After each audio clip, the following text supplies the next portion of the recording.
করে দিবে, নিজের শিক্ষা গ্রহণ করবে এবং নিজে এর উপর আমল করবে, সাথে সাথে অন্যকেও আমল করাবে। নিজে শিখবে, শেখার পরে কি করবে? আমল করবে, এরপরে অন্যকেও আমলের জন্য বলবে। এই হাদিসটি নাসাই শরীফ থেকে শুরু করে বুখারী, মুসলিম অনেক হাদিস গ্রন্থে হাদিসটি রয়েছে। সর্বাধিক হাদিস বর্ণনাকারী সাহাবী তার নাম কি বলেন তো সবাই? হযরতে আবু হুরায়রা রাদিয়াল্লাহু তাআলা। তিনি নবীজি সাল্লাল্লাহু আলাইহি সাল্লামের এত প্রিয় সাহাবী ছিলেন, নবীজি যখন যা বলতেন তিনি তার জবান মোবারকের দিকে, ঠোঁট মোবারকের দিকে তাকিয়ে থাকতেন। নবীজি যা বলতেন সঙ্গে সঙ্গে তিনি মুখস্থ করে দিতেন। তো মুখস্থ শক্তি প্রথমে তার কম ছিল। 7ম হিজরিতে ইসলাম গ্রহণ করেছেন। মুসলমান হবার পরে অল্প কিছুদিন নবীজির সান্নিধ্য লাভ করেছেন। এই অল্প কিছুদিনের ব্যবধানে তিনি নবীজির সাহায্যে এত বেশি থেকেছেন, এত বেশি সাহায্য গ্রহণ করেছেন, যার কারণে সবচেয়ে বেশি হাদিস বর্ণনাকারীর গৌরব অর্জন করেছেন। সুবহানাল্লাহ। তিনি বলতেন, ইয়া রাসূলুল্লাহ, আপনি যা বলেন আমি ভুলে যাই, আমাকে একটু দোয়া করে দেন। নবীজি তাকে বললেন, তুমি আমার কাছে আসো। নবীজির কাছে গেলেন তিনি। নবীজি বললেন, হা করো। নবীজি তাকে হা করতে বললেন, তিনি হা করলেন। আল্লাহ রাসূল সাল্লাল্লাহু আলাইহি সাল্লামের মুখ মোবারক থেকে একটা ফু দিলেন তার মুখের মধ্যে। হযরত আবু হুরায়রা রাদিয়াল্লাহু তাআলা আনহু বলেন, এরপর থেকে মৃত্যু পর্যন্ত আমি কোনো কথা শুনেছি আর ভুলে যাইনি। সুবহানাল্লাহ। তো তিনি হাদিসে বর্ণনা করেন, যখন নবীজি বলেছেন, তিনি সঙ্গে সঙ্গে বললেন, ইয়া রাসূলুল্লাহ আনা মুস্তাঈদ, আমি এটা শিখব এবং এই অনুযায়ী নিজে আমল করব, অন্যকেও আমল করানোর জন্য চেষ্টা করব। নবীজি বললেন, তাহলে শোনো, 1 নম্বর হলো, তুমি যদি আল্লাহর প্রিয় হতে চাও এবং বিশেষ করে রমাদানের প্রস্তুতি নিতে চাও, সবার আগে ইত্তাকিল মাহার তাকুন আবুদান নাস, যে তুমি সবার আগে যত নিষিদ্ধ কাজ আছে, আল্লাহ নিষেধ করেছেন, রাসূলুল্লাহ সাল্লাল্লাহু আলাইহি সাল্লাম অপছন্দ করেন, ইসলামী শরীয়তে যেগুলো নিষিদ্ধ রয়েছে, সকল নিষিদ্ধ কাজ ছেড়ে দাও। তাকুন আবুদান নাস, যদি ছাড়তে পারো তুমি সবচেয়ে বড় আবেদ হয়ে যাবে। সুবহানাল্লাহ।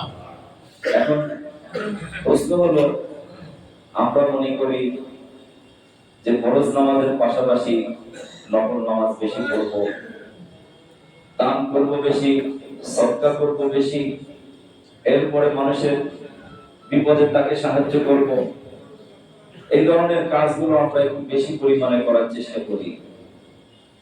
এবং এর পাশাপাশি যখনই সুযোগ পাই, যখন নীরবতায় আমি চলে যাই, অথবা যখন আমি নীরব নিস্তব্ধ হয়ে যাই, কোন মানুষের চক্ষু সীমার মধ্যে না থাকি, তখনই আমার দ্বারা গুনাহ সংঘটিত হতেই থাকে। ঠিক কিনা বলেন? গোপন গুনাহ, তখন অশ্লীল ভিডিও, অশ্লীল ছবি এবং নিজের জবান দিয়ে তখন অশ্লীল কথা বলা, মিথ্যা কথা বলা, চগলখুরি করা, গীবত করা ইত্যাদি অপরাধে আমরা জড়িয়ে পড়ি। কিন্তু আমরা মনে করি বেশি বেশি নফল নামাজ পড়লেই বুঝি আল্লাহর কাছে ক্ষমা পাওয়া যাবে। নবীজি বললেন যে না, নফল তুমি কম করতে পারো, দান সদকা কম করতে পারো, অন্তত কোনো গুনাহ যেন তোমার দ্বারা না হয়। যদি গুনাহ থেকে বেঁচে থাকতে পারো, তবে তুমি আল্লাহ রাব্বুল আলামিনের কাছে বড় আবেদ বলে পরিচিতি লাভ করতে পারবে। সুবহানাল্লাহ। তাহলে গুনাহের যতগুলো রাস্তা রয়েছে, যেমন চোখ একটা রাস্তা, গুনাহের রাস্তা, আমাদের জবানটা একটা গুনাহের রাস্তা, আমাদের কান দিয়ে আমরা গুনাহের কথা শুনি, আমাদের হাত পা অঙ্গ প্রত্যঙ্গ, এইগুলোকে যদি এখন থেকে আমরা নিয়ন্ত্রণ না করি, রমজানের আগে যদি আমার আপনার এই বস্তুগুলো, এই জিনিসগুলো, আল্লাহর দেওয়া এই নিয়ামতগুলো থেকে যদি আমরা নিজেরা কি থাকি, হেফাজতে না থাকি, বা নিজেরা যদি সংরক্ষণ না করি, তাহলে হঠাৎ করে রমজান আসলে আমার জিহ্বা দিয়ে যেমন লাগাম ছাড়া কথা বের হয়েছে, আমি আপনি যেমন চগলখড়ি, গীবত, শিকায়েত, মিথ্যা কথা বলা স্বাভাবিক মনে করেছি, রমজানেও ঠিক এরকম চলমান থাকবে, ঠিক কিনা বলেন? সেজন্য রমজানের আগেই আমি প্রতিজ্ঞা করব, সব হারাম কাজ ছেড়ে দেব ইনশাআল্লাহ। এখন হারাম কাকে বলে, হালাল কাকে বলে? নবীজি এর ব্যাখ্যা করেছেন যে যখন তোমার অন্তর কোন কাজ করলে আনন্দিত হবে, তোমার হৃদয়ে আনন্দ অনুভব হবে, অন্যকে বলা তুমি ভালো মনে করবে। ইযা সাররাতকা হাসানাতুকা ফাআনতা মুমিন ওয়া ইযা সাআতকা সাইয়্যাতুকা ফাআনতা মুমিন। নবীজি ঈমানের মানদণ্ড বলেছেন, একটা মানুষের যদি অন্তর শুদ্ধ থাকে, অন্তর যদি সুস্থ থাকে, এই সুস্থ অন্তর দ্বারা ভালো কাজ করলে তার মন আনন্দিত হয়, ঠিক কিনা বলেন? আবার যখন সে কোনো অপরাধ করে মনে কষ্ট লাগে এবং অন্যকে বলতেও সে অপারগতা প্রকাশ করে, যে কোনো অন্যায় করলে সে সহজে আর অন্যকে ধিক্কার বলতে চায় না, এবং কোনো ভালো কাজ করলে অন্যকে বলতে সে খুব উদ্গ্রীব হয়ে পড়ে। প্রিয় নবী জনাব রাসূলুল্লাহ সাল্লাল্লাহু আলাইহি ওয়াসাল্লামের এই প্রেসক্রিপশন, এই ব্যবস্থাপত্র আজকে যদি আমরা মেনে চলতে পারতাম, ইত্তাকিল মাআরিফ তাকুন আ'বুদান নাস, যে যত প্রকারের খারাপ মেডিসিন রয়েছে, যত প্রকারের খারাপ যে ক্রিয়াশীল, যেগুলো তোমাকে অন্যায়ের দিকে ধাবিত করবে, সবগুলো থেকে তুমি বেঁচে থাকো, তাহলে তুমি আল্লাহর আবেদ বান্দা বলে পরিচিতি লাভ করতে পারবে। 2 নম্বরে নবীজি বলেন, ওয়া আরদা বিমা কাসসামাল্লাহু লাকা তাকুন আবুদান নাস। আল্লাহ রাব্বুল আলামিন পৃথিবীতে মানুষ সৃষ্টি করেছেন, যার জন্য যেটা পছন্দ করেছেন তাকে সেটা দিয়ে আল্লাহ রাব্বুল আলামিন খুশি থাকতে বলেছেন। কাউকে আল্লাহ রাব্বুল আলামিন সম্পদের মালিক বানিয়েছেন, কাউকে কম দিয়েছেন, কাউকে বেশি দিয়েছেন। যাকে যেটাই দিয়েছেন সে যদি তার উপরে সন্তুষ্ট থাকে, অল্পতে যদি তুষ্ট থাকে এবং আল্লাহর শুকরিয়া আদায় করে, আল্লাহ রাব্বুল আলামিনের হাবিব প্রিয় নবী জনাব রাসূলুল্লাহ সাল্লাল্লাহু আলাইহি ওয়াসাল্লাম বলেন, আল্লাহ তোমাকে যা দিয়েছে তাতে যদি তুমি খুশি থাকতে পারো, মানুষের মধ্যে সবচেয়ে বড় ধনী বলে পরিচিত লাভ করতে পারবে। সবচেয়ে বড় তাকুন আবুদান নাস, সবচেয়ে বড় ধনী হিসাবে তুমি নিজেকে প্রতিষ্ঠা করতে পারবে। কারণ পৃথিবীতে মানুষের চাহিদার কোনো শেষ আছে? যেরকম আছে না। আজকে যে একটা বিশাল অট্টালিকার মালিক, তাকে যদি জিজ্ঞেস করেন তোমার অভাব আছে, সে একজন রিকশাওয়ালা যে সারাদিন রিকশা চালায়, কষ্ট করে চলে, দিন আনতে দিন খায়, ওই ব্যক্তিকে আর ওই ব্যক্তিকে যদি পাশাপাশি দাঁড় করান, সবচেয়ে বেশি দেখবেন কৃতজ্ঞতা প্রকাশ করে ওই রিকশাওয়ালাই। সে বলে যে সারাদিন রিকশা চালিয়ে দিন শেষে যা টাকা পাই এ দিয়ে চাল ডাল কিনে নিজের পরিবার পরিজন নিয়ে খাই, রাতের বেলায় শান্তিতে ঘুমাই, সকালবেলা আবার নবউত্তমে রিকশা নিয়ে বের করি। আল্লাহ আমাকে যা দিয়েছে তাতে আমি খুশি, ঠিক কিনা বলেন? আর ওই ব্যক্তি বলবে আমার মিল, কলকারখানা, ইন্ডাস্ট্রিজ, দেশে বিদেশে যেখানে যা আছে ওইটা নষ্ট হয়ে যাচ্ছে, এটা সমস্যা হয়ে যাচ্ছে, এখান থেকে আমার উপার্জন আসছে না, ওখান থেকে ব্যাংক ঋণ রয়েছে, ওখান থেকে লোন রয়েছে, ঋণ খেলাপি, নানা ধরনের বিপদের মধ্যে সে আছে।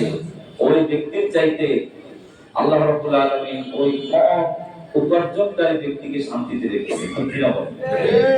এজন্য নবীজি বলেন, ওয়া আরদা, যে তুমি খুশি থাকো, সন্তুষ্ট থাকো, আল্লাহ রাব্বুল আলামিন তোমাকে যা দিয়েছেন, তোমাকে যা দিয়েছেন তাতে যদি তুমি সন্তুষ্ট থাকতে পারো, আল্লাহর শুকরিয়া আদায় করতে পারো, এই শুকরিয়ার বিনিময়ে আল্লাহ রাব্বুল আলামিন তোমার মনের ভিতরে এমন শান্তি দিয়ে দিবেন, মনের ভিতরে এমন স্বস্তি থাকবে, এমন শান্তি থাকবে, যে শান্তি অট্টালিকার মালিক এবং বিভিন্ন মিল কলকারখানার মালিকও পর্যন্ত পাবে না। ঠিক কিনা বলেন? পাবে না। এজন্য নবীজি বলেন আল গিনা গিনান নাফস, সবচেয়ে বড় ধনী ওই ব্যক্তি যে অন্তর দিয়ে ধনী, যে আন্তরিকভাবে আল্লাহ যা দিয়েছেন তাতে সে প্রশান্তি লাভ করে। এই গেল 2 নম্বর। 3 নম্বর ওয়া আহসিন ইলা জারিকা তাকুন মুমিনান। আল্লাহ রাব্বুল আলামিন তার হাবিবকে দিয়ে প্রথমে আল্লাহ হকের কথা বলেছেন, এরপরে মানুষের হকের কথা বলেছেন, আখলাককে চরিত্রকে সংশোধনের কথা বলেছেন। আখলাক চরিত্র সংশোধনের উত্তম সময় হলো এই রজব এবং শাবান। সেটা কি? যে মানুষের প্রত্যেকেরই প্রতিবেশী আছে, যিনি পাশে বসে আছেন তিনি সবচেয়ে বড় প্রতিবেশী। ঠিক কিনা বলেন? এখন এই মুহূর্তে আমার আপনার কাছে যে ভাইটি বসে আছেন, তার বাড়ি যেখানে হোক, তিনি যে মহল্লার হোক, বাড়িওয়ালা হোক, ভাড়াটিয়া হোক, অথবা তিনি প্রভাবশালী হোক, প্রভাবশালী না হোক, তিনি আমার আপনার প্রতিবেশী। ঠিক কিনা বলেন? এই ওয়াহসিন ইলা জারিকা, নবীজি বলেন তোমার প্রতিবেশীর সাথে, তোমার পাশের মানুষের সাথে, যার সাথে তুমি সবসময় বসবাস করো তার সাথে ভালো আচরণ করো, সদ আচরণ করো, তার সাথে সুন্দর কথা বলো, সৌজন্যতা বজায় রাখো। তোমার কথা দিয়ে, কাজ দিয়ে, তোমার কোনো বদ আমল দিয়ে তাকে তুমি কষ্ট দিও না, তোমার কোনো অশ্লীল বাক্য দিয়ে তার মনে আঘাত দিও না। নবীজি বলেন ওয়াহসিন ইলা জারিকা, যখন তুমি তোমার প্রতিবেশীর সাথে সুন্দর আচরণ করবে, তাকুন মুমিনান, তাহলে তুমি একজন খাঁটি মুমিন হয়ে যেতে পারবে। সুবহানাল্লাহ। ওয়াহসিন ইলা জারিকা, তাহলে বুঝা গেল যে ঈমানের সাথে সম্পৃক্ততা রেখেছেন নবীজি। যে প্রকৃত মুমিন ওই ব্যক্তি নয় যে নিজে পেট ভরে খেলো অথচ প্রতিবেশী কি উপবাস থাকলো। নবীজি আরো বলেন মা যালা জিবরাইল ইউসিনি বিল জারি হাত্তা যানাতু আন্নাহু সাইওয়াফিসা। যে হযরত জিবরাইল আমিন যখনই আমার কাছে আসতেন তখনই আমাকে বলতেন প্রতিবেশীর হক আদায় করো, প্রতিবেশী যেন তোমার কোনো কাজে কষ্ট না পায়। তিনি বলতেন, নবীজি বলেছেন যে জিবরাইল আমিন আমাকে এত বেশিবার বলার কারণে আমি চিন্তা করতাম, হাত্তা যানাতু, আমি ধারণা করতাম আন্নাহু সাইওয়াফিসা, যে প্রতিবেশী কি আমার সম্পদের ওয়ারিশ হয়ে যায় কিনা। অথচ আমরা নিজেকে প্রশ্ন করি, আমার হাতের দ্বারা, আমার জবানের দ্বারা, আমার কাজের দ্বারা আমরা প্রতিবেশীকে কষ্ট দিই। ঠিক কিনা বলেন? এজন্য প্রতিবেশীকে কষ্ট দেওয়া যাবে না।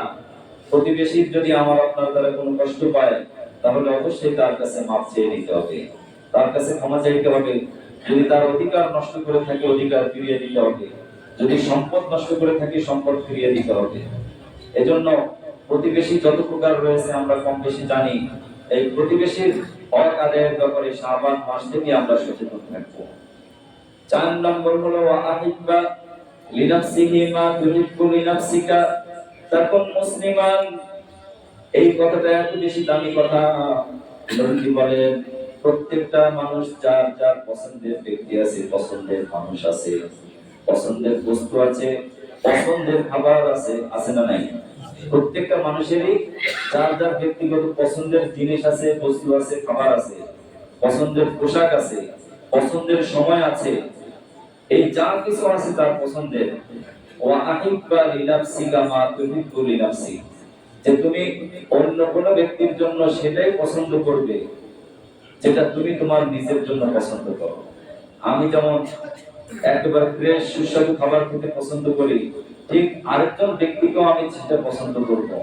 আমি যেমন নির্মল, একেবারে স্বচ্ছ আকীদা বিশ্বাসী, আমি যেমন নিজেকে সবসময় পরিচ্ছন্ন রাখার চেষ্টা করি, আমার ভাইকেও ঠিক সেভাবে তাকে মহব্বত করে তার সাথেও সেই আচরণ করব। ওয়াহিব্বা, এবং তার জন্য সেটাই আমি পছন্দ করব। যদি আমি পছন্দ করতে পারি তাকুন মুসলিমান, তাহলে আমি একজন খাঁটি মুসলমান হিসেবে পরিচিতি লাভ করতে পারবো ইনশাআল্লাহ। এই গেল কয় নম্বর? 4 নম্বর। 1 নম্বর হলো ইত্তাকিল মাহারিমা, সকল প্রকার নিষিদ্ধ কাজ ছেড়ে দিতে হবে। যেমন স্বাভাবিকভাবে রমজানের আগেই আমরা অনেক সময় দেখা যায় আমাদের বিভিন্ন নেশার অভ্যাস আছে। কেউ বিড়ি খায়, কেউ সিগারেট অথবা পান, জর্দা ইত্যাদি যে কোনো মাদক গ্রহণ করার অভ্যাস আমাদের কম বেশি আছে, যেগুলো আমাদের মস্তিষ্ককে নষ্ট করে দেয়, আমাদের লিভারকে নষ্ট করে দেয়, আমাদের পাকস্থলীকে নষ্ট করে দেয়। ঠিক কিনা বলে? এই সমস্ত বদ অভ্যাস যেগুলো আছে, কু অভ্যাস, এই কু অভ্যাস পরিত্যাগ করার সময় হলো রজব এবং শাবান। হঠাৎ করে নয়, আস্তে আস্তে করে। আপনি দৈনিক 10টা করে সিগারেট খান, 10টা করে হয়তো মাদক সেবন করেন অথবা জর্দা খান, পানের সাথে প্রচুর পরিমাণ জর্দা খাওয়ার মানুষ আছে না নাই? এই সকল প্রকারের মাদক যেগুলো মানুষের শরীর ক্ষতি করে, এই ক্ষতিকর দ্রব্য থেকে বেঁচে থাকার একেবারে উপযুক্ত সময় হলো রজব এবং শাবান। কারণ রমজানে আপনি বাঁচতে পারবেন না।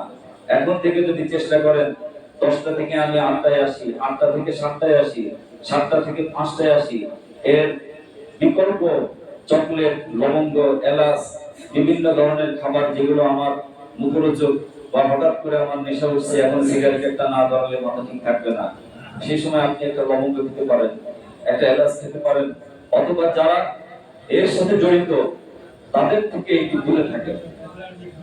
আপনি যার সাথে নিয়মিত নামাজ পড়েন আবার নিয়মিত সিগারেট খান, তার সাথে যে খায় না তার সাথে বসে চা খান। এইভাবে সঙ্গ যদি আপনি পরিবর্তন করতে পারেন, হঠাৎ করে হয়তো পারবেন না, হঠাৎ করে করা কি সম্ভব নয়। সেজন্য চেষ্টা করতে হবে আজকে আস্তে আস্তে আস্তে একটু একটু করে নিজেকে বদলাতে হবে। কারণ প্রকৃত যিনি বদল করবেন, আমাকে বদলাবেন তিনি কে?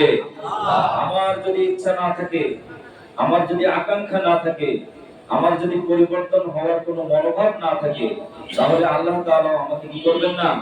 পরিবর্তন করবেন না। এজন্য মুহতারাম হাজিরিন, পরিবর্তন হতে হলে নিজে আগে নিয়ত করতে হবে, নিজে হিম্মত করতে হবে যে আমি দৈনিক হয়তো 10টা মিথ্যা কথা বলা আমার অভ্যাস হয়ে গেছে, অথবা 10জন মানুষের গীবত করা আমার অভ্যাস হয়েছে, অথবা একজন মানুষের শুধু শুধু সমালোচনা করার অভ্যাস হয়েছে। এই অভ্যাস এগুলো প্রকৃতিগতভাবে সৃষ্টিগতভাবে মানুষের রোগ। এটা আমরাজুল কলব, থানবী রাহমাতুল্লাহি আলাইহি তিনি বলেন যে মানুষের মধ্যে অসংখ্য রোগ বাসা বাঁধে। একটা হলো পরশ্রী কাতরতার রোগ, যেটা মানুষের ভালো দেখলে তার কাছে ভালো লাগে না। এরকম আছে না?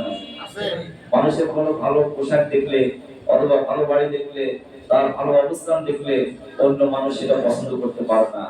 তখন কি করে? নানান ভাবে ষড়যন্ত্র করে তাকে দমানোর চেষ্টা করে। এই দমন, পীড়ন এবং নির্যাতন, জুলুম তখন সে চালিয়ে দেয়। অথচ আল্লাহ রাব্বুল আলামিন বলেন, যে ব্যক্তিকে সে হিংসা করে অথবা তার উপরে এভাবে খুব খারাপ ধারণা করে তাকে দমন করার চেষ্টা করবে, আল্লাহ রাব্বুল আলামিন ওই ব্যক্তিকে পরাজিত করবেন যাকে সে দমন করিয়েছে। আল্লাহ তাআলা তাকে বিজয় দিতে পারেন। পারেন কি পারেন না? অবশ্যই পারেন।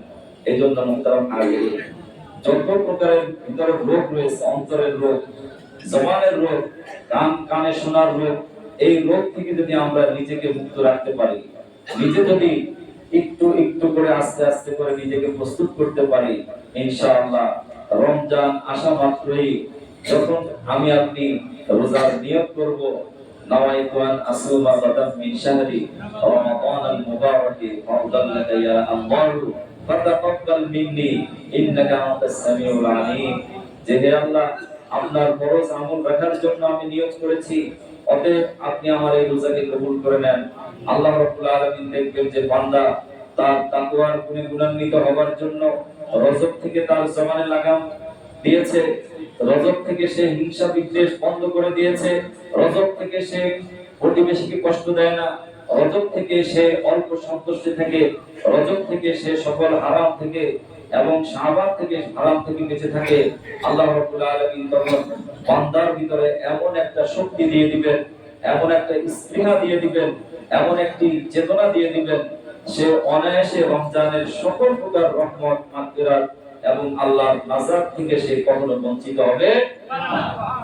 মুহতারাম হাজিরিন, এজন্য আল্লাহ রাব্বুল আলামিন বলেন, হে মানুষ সকল, যারা আমাকে বিশ্বাস করো, আমার হাবিবকে বিশ্বাস করো, পরকালকে বিশ্বাস করো, জান্নাত জাহান্নাম না থেকে বিশ্বাস করো, ইয়া আইয়ুহাল্লাযীনা আমানু, হে বিশ্বাসীগণ, ইত্তাকুল্লাহ, তুমি আল্লাহকে ভয় করো। আল্লাহকে ভয় করার মতো, ভয় করার মতো মানে হলো যে ভয়ে তোমার অন্তরকে গুনাহ করতে কেঁপে উঠবে, অন্তর গুনাহ করতে অস্বস্তি এবং গুনাহ করতে কি করবে, অসম্মতি জানাবে, অন্তরে বলবে যে না, গুনাহ করা যাবে না। রমজান আসতেছে, খাবারের ভিতরে যেমন বেশি বেশি খাওয়ার একটা অভ্যাস আমাদের আছে। যখন যেটা খাই একেবারে তৃপ্ত হওয়ার পরও আরো 2 রকম বেশি খাই, এরকম আছে না নাই? আমরা যখন আমাদের শরীরের উপরে নানা প্রকারের ব্যাকটেরিয়া তৈরি হয়, নানা প্রকারের জার তৈরি হয়, নানা প্রকারের এভাবে রোগের জীবাণু তৈরি হয়। এই রোগ জীবাণু থেকে মুক্তি পাওয়ার জন্য আল্লাহ রাব্বুল আলামিন রোজা দিয়েছেন। ফাস্টিং, যেটা অন্য ভাষায় বা অন্যদের ধর্মে যেটা ফাস্টিং বলে, অর্থাৎ নিজে না খেয়ে থাকা, পাকস্থলীকে একটু নিরাপত্তা দেওয়া, পাকস্থলীকে একটু কি দেওয়া, একটু রেস্ট দেওয়া, তাকে একটু কিছু সময়ের জন্য তাকে খাদ্য খাবার থেকে বঞ্চিত রাখা। এই অভ্যাসটা নবীজি সাল্লাল্লাহু আলাইহি সাল্লাম শাবান মাসে খুব বেশি পরিমাণে করতেন। নবীজিকে জিজ্ঞেস করা হয়েছিল, আপনি শাবান মাসে এত বেশি রোজা রাখেন, যেটা অন্য মাসে রাখেন না। হযরত উসামা ইবনে যায়েদের হাদিস আমরা শুনেছি, আম্মাজান হযরত আয়েশা সিদ্দিকা থেকে বর্ণিত হাদিস আছে, নবীজি দুটি কারণ বলেছেন যে শাবান মাসে আমি 2 কারণে বেশি বেশি রোজা রাখি, নেক আমল করি এবং আমি আল্লাহ রাব্বুল আলামিনের প্রিয় হবার চেষ্টা করি। 1 নম্বর কারণ হলো শাবান, রজব, বাইনা রজব ও রমাদান। শাবান এমন একটি মাস যেটা রজব এবং রমজানের মধ্যবর্তী মাস, ঠিক কিনা বলে? এই মধ্যবর্তী মাস হওয়ার কারণে রজব মাস যেহেতু আশহুরুল হুরুমের একটি মাস, যে মাসগুলো নিষিদ্ধ মাসের 4টি মাসের একটি মাস, এই কারণে রজবে মানুষ চিন্তা করে যে অন্যায় করা যাবে না, অপরাধ করা যাবে না, কিন্তু শাবান মাসে ওই চিন্তা থেকে একটু বের হয়ে আসে, চিন্তা করে রমজান আসলেই রোজা রাখবো, রমজান আসলে মিথ্যা কথা থেকে নিজের জবানকে হেফাজত করব, রমজান আসলে আর কান বাদ্য শুনবো না, রমজান আসলে আমি আমার হাতের দ্বারা, আমার জবানের দ্বারা অন্য কোনো মুসলমানকে কষ্ট দিব না, আমার কোনো প্রতিবেশীকে কষ্ট দিব না। এটাই সে রজব মাসে ভাবতে থাকে যে শাবান মাসে একটু করে নিই। জোরে নাউজুবিল্লাহ। ইয়াকুলুন নাস, নবীজি কত চমৎকার কথা বলেছেন যে শাবান মাস মানুষ একটু গাফেল হয়ে যায়, মানুষ একটু অন্যমনস্ক হয়ে যায়, অমনোযোগী হয়ে যায়, মানুষের মধ্যে একটু উদাসীনতা চলে আসে, অলসতা চলে আসে। এই অলসতা, উদাসীনতা এবং অন্যমনস্কতা দূর করার জন্যই নবীজি বলেন যে আমি এই মাসে রমজানে যেহেতু রোজা রাখতে হবে, এজন্য বেশি পরিমাণে রোজা রাখি। সুবহানাল্লাহ। শুধু তাই নয়, নবীজি আরো বলেন রোজা রাখার পাশাপাশি আমি আল্লাহ রাব্বুল আলামিনের কাছে আশা করি শাবান মাসে বান্দার সকল আমলগুলো আল্লাহ রাব্বুল আলামিনের কাছে পেশ করা হয়। আল্লাহ রাব্বুল আলামিন বান্দার সকল আমলগুলো দেখেন। আমি আশা করি আমার আমলনামাগুলো আল্লাহ রাব্বুল আলামিন এমন অবস্থায় দেখবে, আমি সেই অবস্থায় রোজাদার। সুবহানাল্লাহ। আমি রোজা থাকা অবস্থায় যদি আমার আমলগুলো আল্লাহর কাছে পেশ করা হয়, হাদিস শরীফের মধ্যে রয়েছে বান্দার আমলনামার যে রিপোর্ট, এটা দৈনিক পেশ করা হয়, এটা সাপ্তাহিক পেশ করা হয়, মাসিক পেশ করা হয়, বার্ষিক পেশ করা হয়। আল্লাহর কাছে প্রত্যেক দিনের রিপোর্ট পেশ করা হয় সন্ধ্যা অবধি। এজন্য ঠিক মাগরিবের নামাজের সময়, এই সময় যেন মানুষ গাফেল না থাকে। কোরআন কারীম আল্লাহ রাব্বুল আলামিন 2 সময়ের সালাতের প্রতি মানুষকে বেশি মনোযোগ দিয়েছে। হাফিজু আলাস সালাত ওয়াস সালাতিল উসতা, মধ্যবর্তী নামাজ, কেউ বলেছেন আসর, কেউ বলেছেন মাগরিব। এই সময়ের নামাজকে তুমি সংরক্ষণ করো। এই সময় মানুষের ভিতরে গাফলাত চলে আসে, সারাদিন কর্মব্যস্ত থাকার পরে সে তার কাজে কর্মে জড়িয়ে পড়ে, পরিবার পরিজনের পিছনে সে সময় নষ্ট করে। নবীজি বলেন এই সময় যদি তুমি ইবাদতের মধ্যে থাকতে পারো, তোমার আমলগুলো এই সময় আল্লাহর দরবারে ফেরেশতারা নিতেই থাকে। সুবহানাল্লাহ। তার আগে ফেরেশতারা পৃথিবীর বিভিন্ন জায়গায় ছড়িয়ে পড়ে, দেখতে থাকে আল্লাহর কোন বান্দারা এই সময় নামাজে দাঁড়িয়ে আছে, কোন বান্দারা এই সময় সিজদায় আছে, কোন বান্দারা এই সময় ভালো কাজে আছে, ওই বান্দাদের নাম, পিতার নাম, ঠিকানা চমৎকার ভাবে ফেরেশতারা তাদের খাতায় লিখতে থাকে, আর আল্লাহ রাব্বুল আলামিনের কাছে নাম ধরে বলতে থাকে, আপনার বান্দারে অমুক জায়গায় থেকে আসছে, সে নামাজে আছে। আপনার বান্দারে অমুক জায়গায় থেকে আসছে, সে সদকা করে। আপনার বান্দারে আমরা অমুক জায়গায় রেখে আসছি, সে মানুষের হক আদায় করে, ভালো কাজের সাথে আছে। বলেন তো এই সময় আল্লাহ রাব্বুল আলামিন ওই বান্দার উপরে খুশি হবে নাকি বেজার হবে? আল্লাহর উপরে তখন কি, ওই বান্দার উপরে তখন আল্লাহ রাব্বুল আলামিন অতিশয় খুশি হয়ে যাবেন। এজন্য সাপ্তাহিক আমলের রিপোর্ট প্রতি সোমবার এবং বৃহস্পতিবার পেশ করা হয়। এই প্রতি সোম এবং বৃহস্পতিবার এই দুই দিনের রিপোর্ট পেশ করার কারণে নবীজি সাল্লাল্লাহু আলাইহি ওয়াসাল্লাম একটু সময় বেশি নিতে বলেছেন। যারা কালেকশন করেন তারা বলছেন যে অন্তত একটা 10 পর্যন্ত আলোচনা করার জন্য, কারণ কালেকশনে অনেক সমস্যা হয়। আপনারা হয়তো চিন্তা করতেছেন যে এত কথা বলে কেন, সেখান থেকে বলা হয়েছে। এজন্য আমরা একটা 10-এ আলোচনা শেষ করবো ইনশাআল্লাহ। কথা বলছিলাম যে বান্দার আমল নামাগুলো প্রতি সোমবারে এবং বৃহস্পতিবারে পেশ করা হয় কার কাছে? আল্লাহ। এজন্য নবীজিকে জিজ্ঞেস করা হয়েছে, আপনি সোমবার বৃহস্পতিবার রোজা রাখেন কেন? প্রতি সোমবারে নবীজি বলেন, আমি এই দিন জন্মগ্রহণ করেছি। বৃহস্পতিবারে বান্দার আমলগুলো আল্লাহর সামনে পেশ করা হয়। এই কারণেই আমি সোমবার এবং বৃহস্পতিবার রোজা রাখি। তো রোজার আমলটা আমরা বেশি পরিমাণে করব। এরপরে যারা যাকাত দেয়, সম্পদের হকগুলো যাকাত দেওয়া, এই যাকাতের সম্পদগুলো, যাকাতের টাকাগুলো শাবান মাসে আমরা যদি সম্পদ হয় হিসাব করে কমপ্লিট করে ফেলব। এরপর রমজানের আগে দ্রব্য মূল্যের যে ঊর্ধ্বগতি আমাদের দেশে কম না বেশি?